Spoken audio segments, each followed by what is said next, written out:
Chilli powder అన్ని రకాల వంటలకు పచ్చళ్లకు సరైన chilli powder. No colour, no chemicals. మనిషి క్రియేట్ చేయలేదు ఈ ప్రపంచాన్ని, మనిషి క్రియేట్ చేయలేదు. ఇది టీవీ డిబేట్ అనుకుందామండి. ఏంటండి మరి అన్నదానికి అర్థం చెప్పండి నాకు. అసలు ఈ అబ్జర్వేషన్కి దేవుడు ఉన్నాడని మీరు అంటున్నారు, ఎట్లా అంటున్నారు చెప్పండి. ఇప్పుడు అంటే ఈ ప్రపంచాన్ని మనిషి కాదు కదా క్రియేట్ చేసింది, మనిషిని క్రియేట్ చేసింది ఎవరు అలా అనుకుంటే? మీరు క్రియేషన్ అన్నప్పుడు క్రియేటర్ని ఎత్తుక్కుంటారు. సరే, క్రియేటర్ ఎవరు? అసలు మనిషి ఇవాల్వ్ అయ్యాడు కదా, క్రియేట్ కాలేదు కదా. అంటే మీ పదాలకి మీరు బానిసలు అయిపోయి ఆ భావాలకి మీరు దాసోహం అన్నాక క్లియర్ థింకింగ్ అన్న టీవీ డిబేట్ ఆపేద్దాం. I will explain. చెప్పండి. అంటే ఏంటంటే సృష్టి అని అన్నాక సృష్టికర్తని ఎత్తుక్కుంటారు, తల్లిదండ్రులు అన్నాక తల్లి తండ్రిని ఎత్తుక్కుంటారు. అంటే మీ భాషలో ఒక కాన్సెప్ట్ ఉంది, ఆ కాన్సెప్ట్ని వాడుకుని మీరు ఆ పదం యొక్క కాన్సిక్వెన్సెస్ని వెతుక్కుంటున్నారు. ఓకే, కానీ సృష్టి ఆవిర్భవించింది కదా, పుట్టలేదు కదా. సృష్టి అన్న పదం తప్పు కదా. So I will now help you revise this statement.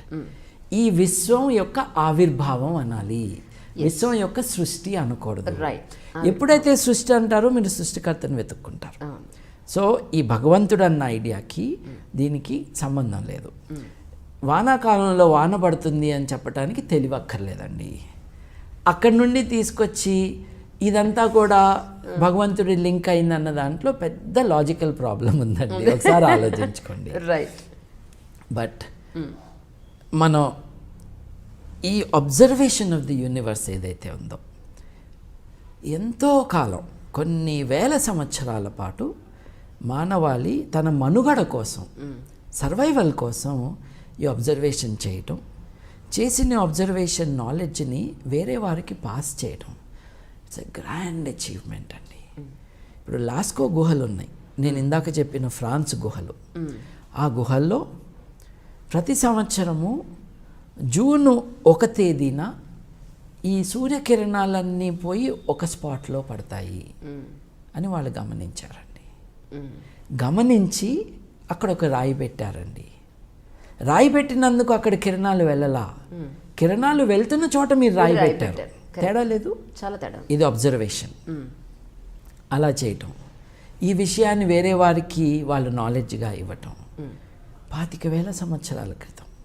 అలాగే ఇట్స్ ఎక్స్ట్రాడినరీ అండి. మనం కార్బన్ డేటింగ్తో we can come to some conclusions about when something happened. ఇప్పుడు మనకు తెలిసింది ఏంటంటే, కొన్ని పెయింటింగ్స్ 25,000 సంవత్సరాల క్రితం ఆరంభించిన పెయింటింగ్స్ మధ్యలో ఆపివేస్తే 4-5 వేల సంవత్సరాల తర్వాత ఆ పెయింటింగ్ మీద కంటిన్యూ చేశారు. What does it tell you? It tells you about a continuous civilisation, if you can call it civilisation, over 10,000 years. ఆపివేసిన ఒక పెయింటింగ్ని కంటిన్యూ చేశారు. ఇప్పుడు మహాభారతాన్ని ట్రాన్స్లేషనే 3 పోయట్స్ చేశారు, వాళ్ళు ఓవర్ 300 years 200 years చేశారు. ఎంత గొప్ప అని మనం అబ్బురపడుతున్నప్పుడు 10,000 సంవత్సరాల పాటు ఒకే పెయింటింగ్ని దిద్దుతూ ఇంప్రూవ్ చేస్తూ ఉన్నారు అని అంటే దాని సిగ్నిఫికెన్స్ ఆలోచించండి.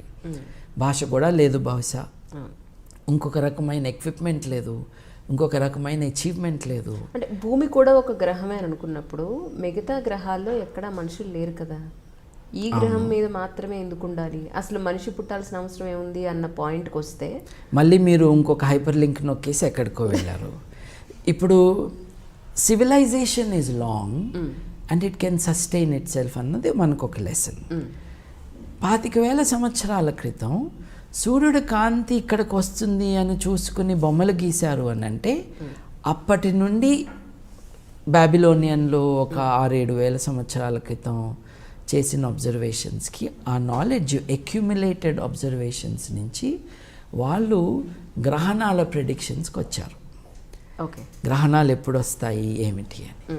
20,000 సంవత్సరాల పాటు మీరు as a civilisation, continuous civilisation, painting గురించి చెప్పింది అందుకే, you accumulate knowledge, then you are able to see a pattern. ఈ తేదీన, ఈ రోజున, ఈ టైంకి మనం అంటున్న సూర్యోదయం జరుగుతుంది, మనం అంటున్న సూర్యాస్తమం జరుగుతుంది అని మనం చెప్పగలుగుతున్నాం. It is the accumulated knowledge of humanity. అది బాబిలోనియన్లు they could put together in a tabular column. Tabular column అంటే ఏంటండి? క్యాలెండర్ ఎలా అయితే మనం చేసుకుంటామో ఎగ్జాక్ట్లీ అలాగే టాబ్యులర్ కాలమ్ అంటే ఏంటండి? రైల్వే టైం టేబుల్ లాంటిది. ఓకే, రైల్వే టైం టేబుల్ చేతిలో పెట్టుకుంటే మీరు రేపొద్దున్న డీరైల్మెంట్ జరగకపోతే ఢిల్లీకి వెళ్ళే ఏపీ ఎక్స్ప్రెస్సో లేకపోతే ఇంకొకడికో వెళ్ళే రాజధానియో ఎన్నింటికి మొదలవుతుంది, ఎన్నింటికి బయలుదేరుతుంది, ఎన్నింటికి వస్తుంది చెప్పగలరు కదండి. రైల్వే టైం టేబుల్ నా చేతిలో ఉంది కాబట్టి నీ పెళ్ళి ఎప్పుడు చెప్తాను అంటే కుదరదు. అట్లాగే నీ ఆరోగ్యం బాగాలేదా, విషయంలో మీరు ఖండించింది అక్కడ. ఎగ్జాక్ట్, నీ ఆరోగ్యం బాగాలేదా, రైల్వే టైం టేబుల్ చూసి చెప్తా ఆగు, నీ ఆరోగ్యం ఎప్పుడు బాగవుతుందంటే అర్థం ఉందండి? నో. గ్రహాల గతులని మనం ఒక ప్యాటర్న్గా మనం డాక్యుమెంట్ చేసినప్పుడు అది మనకు ఒక ఆల్మనాక్గా కానీ లేకపోతే ఈ గ్రహాలు ఎప్పుడు వస్తాయి, ఇది గ్రహణాలు ఎప్పుడు వస్తాయి, గ్రహాల మూవ్మెంట్ ఏంటని మనం చెప్పగలం. గొప్ప విషయం ఏంటంటే అబ్జర్వేషన్ చేసి we are able to tell us. సూర్యాస్తమం అనండి, సూర్యోదయం అనండి, గ్రహణం అనండి, ఇది సూర్యుడి గ్రహణం కావచ్చు, చంద్రుడి గ్రహణం కావచ్చు. గ్రహాల గమనాలని చెప్పటం అన్నది is a result of your observation. అంటే ఏంటి, ఇక్కడ కూడా పదాల విషయం చాలా ముఖ్యం. ఒకప్పుడు జ్యోతిష్యం అని ఎవరినన్నారు, దేన్నన్నారు? భారతదేశంలో జ్యోతిష్యం అని దేన్నన్నారు అని అంటే ఆస్ట్రానమీని ఆస్ట్రాలజీని కలిపి ఒకే పదాన్ని వాడారు. Okay, right. రైట్. నేను ఇప్పుడు మెచ్చుకుంటున్నది కానీ అబ్బురపడుతున్నది కానీ నేనేమన్నాను మెచ్చుకోవటానికి? 10,000 సంవత్సరాల పాటు మానవాళి చేసిన గొప్ప విషయాన్ని చూసి నేను అబ్బురపడుతున్నాను. అది గ్రహాల గతుల యొక్క రిథంని వాళ్ళు డాక్యుమెంట్ చేసి గ్రహణం ఇప్పుడు వస్తుంది, సూర్యోదయం ఇప్పుడు, సూర్యాస్తమం ఇది అని చెప్పగలిగారు. Wonderful. That today is called ఖగోళ విజ్ఞానం. ఇట్ ఈస్ నాట్ కాల్డ్ జ్యోతిష్యం టుడే. ఇవాళ జ్యోతిష్యం అని దేన్ని అంటున్నాము? ఫలిత జ్యోతిష్యాన్ని అంటున్నాము. ఫలిత జ్యోతిష్యం అంటే ఏమిటి?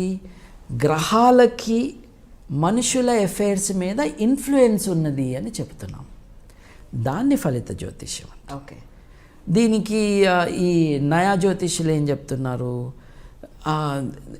గ్రావిటేషన్ ఫోర్స్ ఉంది కదా, గ్రావిటేషన్ ఫోర్సు మనుషుల్లో చేంజ్ తీసుకురాదా అని ఒక సూడో సైంటిఫిక్ క్వశ్చన్ రైజ్ చేస్తున్నారు. ఇది నేను రిపీటెడ్గా అడ్రస్ చేస్తూ ఉన్నాను. ఇందాక మీకు చెప్పాను చూడండి, నేను ఫ్రెంచ్ నేర్చుకుంటే నాకేమొస్తుంది అంటే ఫ్రెంచే వస్తుందిరా అని చెప్తాం. అట్లాగే గ్రావిటేషన్ ఫోర్స్ మీ మీద ఏం ఎఫెక్ట్ ఇస్తుంది? గ్రావిటేషన్ ఎఫెక్ట్ ఇస్తుంది. పెళ్ళిళ్ళు కాదు, ఆరోగ్యం కాదు. అప్పుడు ఈయన్నాడు చూడండి, ఇప్పుడు ఎక్కువ మాట్లాడట్లా, శ్రీనివాస గార్గే గారు, ఆయన నాతో ఒక దెబ్బలాట పెట్టుకున్నాడు. దెబ్బలాట పెట్టుకునే ముందు గ్రీన్ రూమ్లో, అంటే మనం అంతా జిడ్డు మొకాలం కదా, కొంచెం ఏదో పౌడర్లు వేస్తున్నారు. ఈ పౌడర్లు వేస్తా ఉంటే ఆయన అక్కడ నుంచుని, ఏమనుకున్నావు, నేను గాజులు తొడుక్కున్నాను అనుకున్నావా అన్నాడు. నేను అన్నాను, గాజులు తొడుక్కుంటే తప్పేంటండి, ఈ దేశంలో దాదాపు సగం మంది గాజులు వేసుకుంటారు కదా, మీకేంటి ఇబ్బంది అన్న అంటే ఆయన కొంచెం అవాక్కయ్యాడనమాట. It tells you something. గాజులు వేసుకున్న వాళ్ళు పవర్ఫుల్ కాదు అని వాళ్ళ మైండ్లో ఉంది. ఆడవారి పట్ల ఉన్న చులకన భావం ఇక్కడ కూడా బయటపడింది. సో బేసిక్గా మనం అండర్స్టాండ్ చేసుకోవాల్సింది ఏంటి అని అంటే, ఇవాళ మనం జ్యోతిష్యం అని దేనంటున్నామో, ఒకప్పుడు జ్యోతిష్యం అంటే it was knowledge of the movement of planets. గ్రహాల గతులను అర్థం చేసుకునే విజ్ఞానాన్ని జ్యోతిష్యం అనేవాళ్ళు. దానితో పాటు ఫలిత జ్యోతిష్యం కూడా ఉండేది. ఇవాళ దే హ్యావ్ స్ప్లిట్. గ్రహాల గతుల జ్ఞానాన్ని ఖగోళ విజ్ఞానం అంటున్నాము. ఏమి మిగిలింది అని అంటే, ఆ పిప్పిలో ఏముంది అని అంటే ఫలిత జ్యోతిష్యం ఉంది. ఇప్పుడు గ్రహణాలు ఎప్పుడు వస్తాయి, సూర్యోదయం ఎప్పుడు, సూర్యాస్తమయం ఎప్పుడు అన్నది is very obviously a great achievement to be able to say that. But గ్రహాల కారణంగా, గ్రహాల ఇన్ఫ్లుయెన్సు మనుషుల హ్యూమన్ అఫైర్స్ మీద ఉంటుంది. ఎప్పుడు పెళ్ళిళ్ళు జరుగుతాయి, వ్యాపారం ఎలా ఉంటుంది, లేకపోతే మన ఆరోగ్యాలు ఎలా ఉంటాయి అన్నది మటుకు has no basis in any reality. నేను ఇందాక మీకు చెప్పినట్టుగా శ్రీనివాస గార్గే గారు ఒక డిస్కషన్లో మనిషి శరీరంలో 70% 60% నీళ్ళు ఉంటాయి కాబట్టి మరి చంద్రుడి కారణంగానే అలలు వస్తున్నాయని మీరు ఒప్పుకుంటారు కదా, మరి చంద్రుడి కారణంగా మనిషిలో మార్పులు రావని ఎలా అంటారు మీరు అంటే ఒకటే ప్రశ్న. అయితే చంద్రుడి కారణంగా మనిషిలో అలలు వస్తున్నాయా? లేదే. ఇప్పుడు 60% వేసుకుందాం, 60 కానీ 70% కానీ. మనిషి 100 కిలోల మనిషి ఉన్నాడు అనుకోండి, కాస్త గట్టిగా పెద్దగా ఉన్న మనిషి. మరి నీరేమో లీటర్ నీరు కిలో బరువు ఉంటుంది. అంటే దాని అర్థం ఒక 100 కిలోల బరువు ఉన్న మనిషిలో 60% నీరు అంటే 60 కిలోల నీళ్ళు ఉండాలి, 60 లీటర్లు నీళ్ళు ఉండాలి. ఏలుగోసి చూడు, నీళ్ళు వస్తాయేమో. ఇదన్నా వాటర్ ట్యాంకా? లేదే. అంటే నీరు ఎక్కడుంది శరీరంలో? అది జీవకణంలో ఉంది. It's not as liquid available for sloshing around. ఇది వాటర్ ట్యాంక్ కాదు. రక్తం ఒక 4 లీటర్లు రక్తం అనుకుందాము, కొంచెం ఎక్కువ కొంచెం తక్కువ అంత ఉంటుంది. విసర్జితం కానీ మూత్రం ఉంటుంది, అది ఎంత ఉంటుంది? లీటర్లు ఉండదు కదా. సో మీరు మొత్తం 5-6 లీటర్ల లిక్విడ్ గురించి మాట్లాడుతున్నారు శరీరంలో. ఇప్పుడు సముద్రంలో అలలు రావటానికి ట్రిలియన్స్ ఆఫ్ లీటర్స్, అంటే 100 కోట్ల కంటే ఇంకా కొన్ని ఎక్కువ రెట్లు లీటర్లు ఉన్న నీటి మీద చంద్రుడి యొక్క ఇన్ఫ్లుయెన్స్ ఉంటుంది. అంత నీరు మన దగ్గర లేదు కదా. So it is not possible. అంటే సైన్స్ పదజాలాన్ని వాడుకుంటూ ఈ వ్యాపారాన్ని నిలబెట్టుకోవటానికి రకరకాల ఇంటర్ప్రిటేషన్స్. ఇండివిజువల్ జ్యోతిష్యుడితో పోట్లాట కాదు, ఇది రాంగ్. దీనికోసం ఇప్పుడు ఆరోగ్యం బాగాలేదు, డాక్టర్ దగ్గరికి వెళ్తే 500 రూపాయలు అవుతాయి, తర్వాత టెస్ట్లకు ఇంకొక 4-5 వేలు అవుతాయి. But at least you know where your body is. అంటే 5,000 రూపాయల్లో మీ పరిస్థితి ఏంటి, దీనికి ఏం చేయాలి అన్నది అర్థమవుతుంది. మీరు డాక్టర్ మీద కోపం వచ్చి డాక్టర్ నాతో 5,000 ఖర్చు పెట్టిస్తున్నాడు అని జ్యోతిష్యుడి దగ్గరికి వెళ్ళి 10,000 ఇస్తే ఎట్లా? This is my point. నీకు ఈ ప్రాబ్లం ఉంది, దీనికి రెమెడీ ఇది, దీనికి 5,000 దీనికి ఖర్చు అవుతాయి, 3,000 దానికి ఖర్చు అవుతాయి, ఈ దానం ఇది అని చెప్పేసి 10,000 ఖర్చు పెడుతున్నారు. అలా చేయొద్దండి, ఆలోచించుకోండి అని చెప్పటమే. Also to say that modern science, modern medicine, this is the way for our welfare.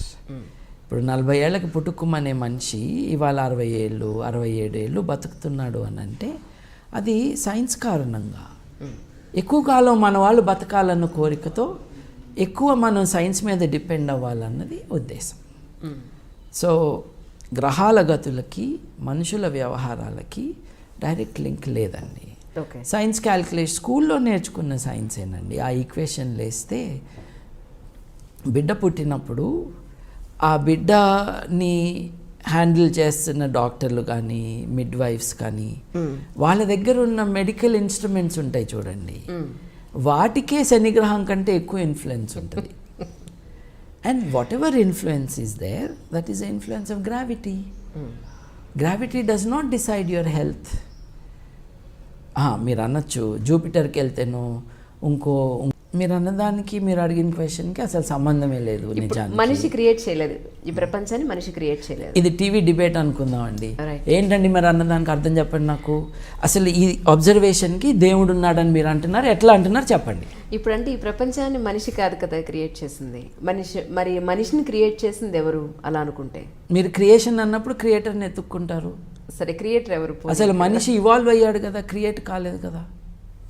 అంటే మీ పదాలకి మీరు బానిసలు అయిపోయి ఆ భావాలకి మీరు దాసోహం అన్నాక క్లియర్ థింకింగ్ అన్న టీవీ డిబేట్ ఆపేద్దాం. I will explain. చెప్పండి. అంటే ఏంటంటే సృష్టి అని అన్నాక సృష్టికర్తని ఎత్తుక్కుంటారు, తల్లిదండ్రులు అన్నాక తల్లి తండ్రిని ఎత్తుక్కుంటారు. అంటే మీ భాషలో ఒక కాన్సెప్ట్ ఉంది, ఆ కాన్సెప్ట్ని వాడుకుని మీరు ఆ పదం యొక్క కాన్సిక్వెన్సెస్ని వెతుక్కుంటున్నారు. ఓకే, కానీ సృష్టి ఆవిర్భవించింది కదా, పుట్టలేదు కదా. సృష్టి అన్న పదం తప్పు కదా. So I will now help you revise this statement. ఈ విశ్వం యొక్క ఆవిర్భావం అనాలి, విశ్వం యొక్క సృష్టి అనకూడదు. రైట్. ఎప్పుడైతే సృష్టి అంటారో మీరు సృష్టికర్తను వెతుక్కుంటారు. సో ఈ భగవంతుడు అన్న ఐడియాకి దీనికి సంబంధం లేదు. వానాకాలంలో వాన పడుతుంది అని చెప్పడానికి తెలివక్కర్లేదండి. అక్కడి నుండి తీసుకొచ్చి ఇదంతా కూడా భగవంతుడి లింక్ అయిందన్న దాంట్లో పెద్ద లాజికల్ ప్రాబ్లం ఉందండి. ఒకసారి ఆలోచించుకోండి. రైట్. బట్ మనం ఈ అబ్జర్వేషన్ ఆఫ్ ది యూనివర్స్ ఏదైతే ఉందో, ఎంతో కాలం కొన్ని వేల సంవత్సరాల పాటు మానవాళి తన మనుగడ కోసం, సర్వైవల్ కోసం ఈ అబ్జర్వేషన్ చేయటం, చేసిన అబ్జర్వేషన్ నాలెడ్జ్ని వేరే వారికి పాస్ చేయటం, ఇట్స్ ఎ గ్రాండ్ అచీవ్మెంట్ అండి. ఇప్పుడు లాస్కో గుహలు ఉన్నాయి, నేను ఇందాక చెప్పిన ఫ్రాన్స్ గుహలు. ఆ గుహల్లో ప్రతి సంవత్సరము జూన్ 1 తేదీన ఈ సూర్యకిరణాలన్నీ పోయి ఒక స్పాట్లో పడతాయి అని వాళ్ళు గమనించారండి. గమనించి అక్కడ ఒక రాయి పెట్టారండి. రాయి పెట్టినందుకు అక్కడ కిరణాలు వెళ్ళలా, కిరణాలు వెళ్తున్న చోట మీరు రాయి పెట్టారు. తేడా లేదు? చాలా తేడా. ఇది అబ్జర్వేషన్. అలా చేయటం, ఈ విషయాన్ని వేరే వారికి వాళ్ళు నాలెడ్జ్గా ఇవ్వటం 25,000 సంవత్సరాల క్రితం. అలాగే ఇట్స్ ఎక్స్ట్రాడినరీ అండి. మనం కార్బన్ డేటింగ్తో we can come to some conclusions about when something happened. ఇప్పుడు మనకు తెలిసింది ఏంటంటే, కొన్ని పెయింటింగ్స్ 25,000 సంవత్సరాల క్రితం ఆరంభించిన పెయింటింగ్స్ మధ్యలో ఆపివేస్తే 4-5 సంవత్సరాల తర్వాత ఆ పెయింటింగ్ మీద కంటిన్యూ చేశారు. What does it tell you? It tells you about a continuous civilization, if you can call it civilization, over 10,000 years. ఆపివేసిన ఒక పెయింటింగ్ని కంటిన్యూ చేశారు. ఇప్పుడు మహాభారతాన్ని ట్రాన్స్లేషనే 3 పోయట్స్ చేశారు. వాళ్ళు ఓవర్ 300 years 200 years చేశారు. ఎంత గొప్ప అని మనం అబ్బురపడుతున్నప్పుడు 10,000 సంవత్సరాల పాటు ఒకే పెయింటింగ్ని దిద్దుతూ ఇంప్రూవ్ చేస్తూ ఉన్నారు అని అంటే దాని సిగ్నిఫికెన్స్ ఆలోచించండి. భాష కూడా లేదు బహుశా, ఇంకొక రకమైన ఎక్విప్మెంట్ లేదు, ఇంకొక రకమైన అచీవ్మెంట్ లేదు. అంటే భూమి కూడా ఒక గ్రహమే అనుకున్నప్పుడు మిగతా గ్రహాల్లో ఎక్కడా మనుషులు లేరు కదా, ఈ గ్రహం మీద మాత్రమే ఎందుకు ఉండాలి, అసలు మనిషి పుట్టాల్సిన అవసరం ఏముంది అన్న పాయింట్కి వస్తే మళ్ళీ మీరు ఇంకొక హైపర్ లింక్ నొక్కేసి ఎక్కడికో వెళ్ళారు.